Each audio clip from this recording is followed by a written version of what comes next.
আসলে তো নেতৃত্বটা, বুকের রক্তটা, পুলিশের মুখের ওই কথাটা যে একটা মরে একটাই মরে, আর তো কেউ যায় না, এটা তো গত 15 বছরে আমরা না দেখছি সিপিবি থেকে, না দেখছি বিএনপি থেকে। মানে এই ক্রেডিটটা তো ওদেরই দিতে হবে, মানে এটা দিতে হবে না ওদের ক্রেডিট। অফকোর্স ক্রেডিট তো তাকে দেওয়া হচ্ছেই, মানে আমি প্রথম দিন থেকে আমি বলছি যে ক্রেডিট তো তাদেরই সবচেয়ে বেশি, কিন্তু কথা হচ্ছে তাদের ক্রেডিট একক ক্রেডিট। বিএনপি নেতারা নির্বাচনমুখী হতে চাচ্ছেন, বারবার আমি বিএনপির কথা বলতেছি কারণ আপনাকে মানে বিষয়টার মধ্যে একটু প্রশ্ন করার জন্য, বিএনপি যেহেতু এখন প্রধান রাজনৈতিক দল, অনেকে আমাকে এই প্রশ্ন করছেন যে বারবার বিএনপির কথা কেন আসছে, সেই জন্য বিএনপির নেতারা নির্বাচনমুখী হতে চাইছেন। তারা নানাভাবে নির্বাচনকালীন একটা সরকার হিসাবেই ভূমিকা রাখতে বলছেন অন্তর্বর্তীকালীন সরকারকে, যে আপনারা নির্বাচনটা করে দেন। তাহলে নির্বাচন কেন্দ্রিক সংস্কারের বাইরে আর বাকি যে যে রাষ্ট্রের সংস্কারের কথা আমরা ভেবেছি বা বলেছি, তাইলে কি সেগুলি বিএনপি চায় না? আমরা কি বিএনপিকে একটা আওয়ামী লীগের মতো সরকার হিসেবেই পাবো? মানে জুলাই আন্দোলনকারীরা যেরকম ভাবে বলছেন আর কি, যে আমরা আরেকটা রাজ পরিবারকে ক্ষমতায় বসাতে চাই কিনা। Absolutely not. কারণ হচ্ছে গিয়ে মানে আমি মনে করি না যে বাংলাদেশে ভবিষ্যতে আরেকটা আওয়ামী লীগ হওয়া সম্ভব হবে, মানে অ্যাটলিস্ট ফোরসিয়েবল ফিউচারে। ভবিষ্যৎ মানে আমি 50 বছর কি সেটা মিন করি। এখানে আপনাকে বুঝতে হবে যে BNP is the biggest part of this as a political party. They are the biggest party of this ছাত্র আন্দোলন। সবচেয়ে বেশি মানুষ মারা গেছে বিএনপি, সবচেয়ে বেশি সময় ধরে, মানে ছাত্র আন্দোলনের কথা যদি বলেন সেটা জুলাই আগস্ট, কিন্তু গত 15 বছর ধরে সবচেয়ে বেশি যারা কষ্ট করেছিল ছাত্র দলের ছেলেরা, যুব দলের ছেলেরা না, এবং সব মানে সেগুলি কি কাউন্টেড হবে ফাহাম? মানে সেগুলি তো প্রত্যেকটা ব্যর্থতার ইতিহাস।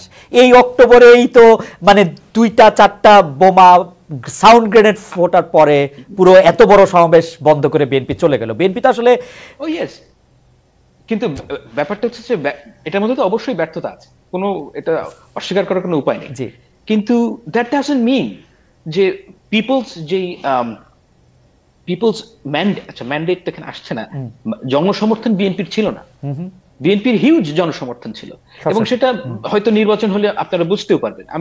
আমি শিওর না, কিন্তু গত 28 অক্টোবর যা আমি দেখেছি সেটাতে মনে হচ্ছে যে তাদের হিউজ পপুলারিটি আছে।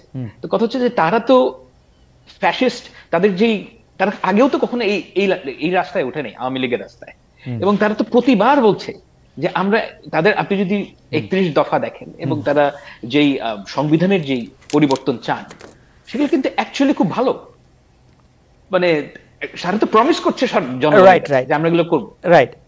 কিন্তু আমার প্রশ্নটা অন্য জায়গায় ফাহাম, মানে রুহিন ভাই আমাদের শুনতেছেন, আমার প্রশ্নটা হচ্ছে যে ছাত্র জনতার যে এই মানে যেটাকে বৈষম্য বিরোধী ছাত্র আন্দোলনকে যেটাকে নেতৃত্বের কথা বলা হচ্ছে, প্রফেসর ইউনূস বলেছেন যে ছাত্ররা আমাদেরকে চাকরি দিয়েছে, ওইটা যদি ধরে নিই যে ওদের এই আন্দোলনটার মধ্যে সবচেয়ে বড় দল বিএনপি, আপনি এখন বলছেন, অনেকে বলছেন যে আমাদের সবারই তো অংশগ্রহণ করতেছে, আমরাও দাবি করছি আমাদেরও কিছু কিছু কিছু কিছু জিনিস ছিল, আমরা এটা বলছে, কিন্তু আসলে তো নেতৃত্বটা, বুকের রক্তটা, পুলিশের মুখের ওই কথাটা যে একটা মরে একটাই মরে, আর তো কেউ যায় না, এটা তো গত 15 বছরে আমরা না দেখছি সিপিবি থেকে, না দেখছি বিএনপি থেকে। মানে এই ক্রেডিটটা তো ওদেরই দিতে হবে, মানে এটা দিতে হবে না ওদের ক্রেডিট। অফকোর্স ক্রেডিট তো তাকে দেওয়া হচ্ছেই, মানে আমি প্রথম দিন থেকে আমি বলছি যে ক্রেডিট তো তাদেরই সবচেয়ে বেশি, কিন্তু কথা হচ্ছে তাদের ক্রেডিট একক ক্রেডিট। আমি বলছি যে এই আন্দোলনের মধ্যে সাধারণ মানুষের পার্টিসিপেশন ছিল। ঢাকা ইউনিভার্সিটির স্টুডেন্টের তুলনায় তো প্রাইভেট ইউনিভার্সিটির স্টুডেন্টরা বেশি মারা গেছে। প্রাইভেট ইউনিভার্সিটির স্টুডেন্টরাও এখানে ব্যাপকভাবে এই আন্দোলনের শরিক ছিল। জামায়াতে ইসলাম শিবিরের ছেলেমেয়েরা এটার মধ্যে শরিক ছিল। পুরো দেশের মানুষ যখন একত্র হয়েছে তখনই এই আন্দোলনটা তার যে অভিষ্টে। অ্যাবসলিউটলি। কিন্তু এখন ঢাকা ইউনিভার্সিটি না প্রাইভেট ইউনিভার্সিটি, চিটাগং বিভাগ নাকি বগুড়া, চিটাগং এখন নতুন গোপালগঞ্জ কিনা, এই আলাপগুলি কি খুব জরুরি আলাপ? মানে এই বিভক্তিটাকে, মানে চিটাগং এর তো না, মানে এটা এই ডেলিভারেটলি আলাপগুলি কেন তোলা হচ্ছে? মানে আপনি এটাই আমি আপনাকে প্রথমেই বলছিলাম যে এখন মানুষ খুব রেগে আছে, মানুষের যে আকাঙ্ক্ষা সেটা হচ্ছে না। কারণ হচ্ছে যে বাংলাদেশের তো এই যে সংস্কারের কথা আমরা বলছি, অর্থাৎ নর্মালসিতে ফেরত আসা, এটা সময় লাগবে। এখন এই যে সময় লাগবে, এখন সবাই রেগে আছে যে তুই আওয়ামী লীগ, তুই জামাত, তুই মানে আগে কি করছিস 15 বছর, এগুলো হচ্ছে গিয়ে আমাদের যে ক্ষোভ প্রকাশের জায়গা হয়ে গিয়েছে। এখন এখান থেকে বের হতে সময় লাগবে, এবং আমার বাংলাদেশের মানুষকে ধৈর্য ধরতে হবে। এই ধৈর্য ধরা ছাড়া কোনো উপায় নেই। না এটা খুবই ইন্টারেস্টিং। আমি একটু এখানে ছোট করে একটু বলে রাখি, সেটা হচ্ছে যে ধরেন আমার কথা দিয়েই বলি, অন্য কথা দিয়ে, মানে এই জুলাই আগস্ট মাসে আমরা কে কি করছি আমরা জানি না, কিন্তু আমাকে হঠাৎ করে দেখা গেল বিভিন্ন অ্যাভেঞ্জার ক্যারেক্টারে, হ্যারি পটারের চাচার ভূমিকায়, নানা ধরনের কিছু। তো ওরা প্রত্যেকটা ব্যাপারে আমার জন্য অনেক বিব্রতকর ছিল, কিন্তু ইদানিং আবার শুরু হয়েছে যে দেখি যে এক পক্ষ মাঠে নামছে, তারা বলতে চায় যে আপনি অগাস্টের আগে কোথায় ছিলেন, আপনাকে তো দেখিই নাই।